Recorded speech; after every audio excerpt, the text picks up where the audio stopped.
Arcade Fire, The Suburbs. Hi, my needle drops. Can I assume you know who these guys are? Can I assume that? We're gonna do an album review. Yeah.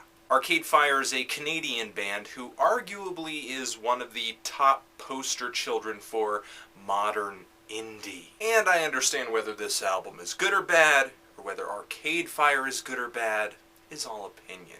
But I think anybody should be able to come away at least appreciating their sound, or seeing why other people would like it. You've got Win Butler's dramatic vocals, you have the always ambitious production, instrumentation, plus songs that are just dying to wrestle with your emotions. And that's what made records like 2004's Funeral so freaking appealing. Arcade Fire built on that sound in 2007, going in a direction that was more orchestral and more thematic too. And I know a lot of people have preferred Funeral over Neon Bible, but still, I think Bible is arguably a more cohesive album. Is it a more enjoyable album?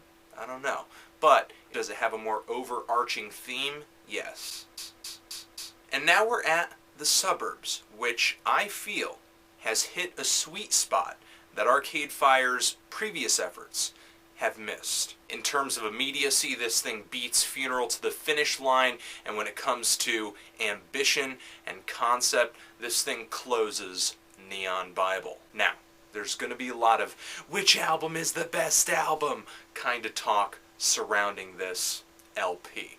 I don't necessarily see The Suburbs as better, but merely Arcade Fire trying to grab the best elements of all of their previous releases and just run with it, while still pursuing some sounds that the band is kind of yet to try. The very first thing that struck me about The Suburbs is this is really Arcade Fire's most concentrated attempt at producing rock music. Just straightforward, straight up, unfettered rock music. A lot of tracks like Month of May, City with No Children, and Ready to Start aren't as flowery as a lot of Arcade Fire's previous work, aren't so much dressed to impress, but are aiming for something a lot more visceral, shooting straight for the gut. But despite the straightforwardness of this album, the band has not forgotten their orchestral roots, has not forgotten to sound huge, sound big, just make a gigantic production of their music. The strings, the keys, the backup vocals are sounding more complementary than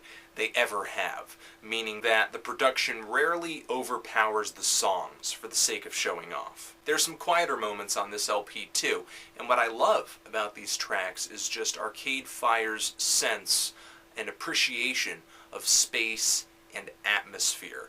There's no struggle of space and atmosphere. There's no struggle to hear an instrument, stuff's not getting drowned out, everything has a place and is arranged very precisely.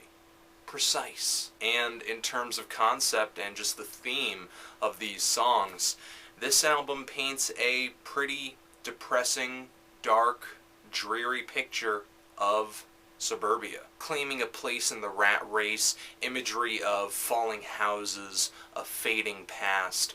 Not a pretty picture. And if you guys are regular viewers of the videos, you know that I'm not a huge lyrics person. It's really one of the last things that strikes me on the album. But as I listened to The Suburbs over and over, I couldn't help but just hang on almost every one of Win Butler's words. Just a lot of fantastic storytelling. The production, the sound of these tracks is extremely impressive, and this LP was co-produced with Marcus Droves, who's also worked with Brian Eno, Bjork, Coldplay, so the band is in pretty good hands here. But the production is really where my only gripe about this album comes from.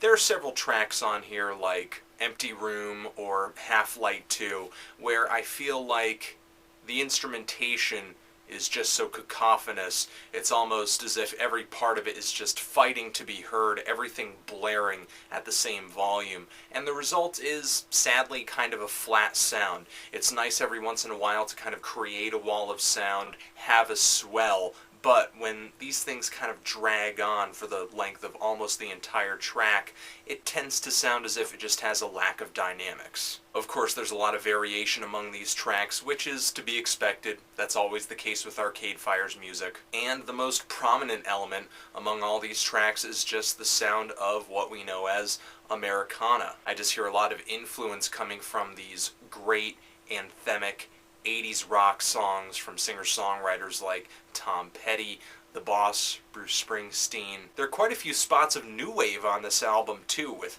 just throbbing synthesizers that really keep the pace going.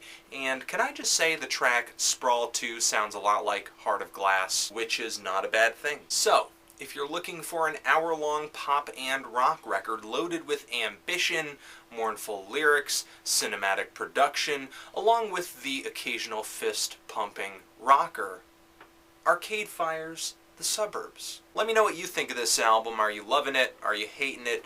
And you know what? I never even asked Cal what he thought about this LP. Arcade Fire, I love video games.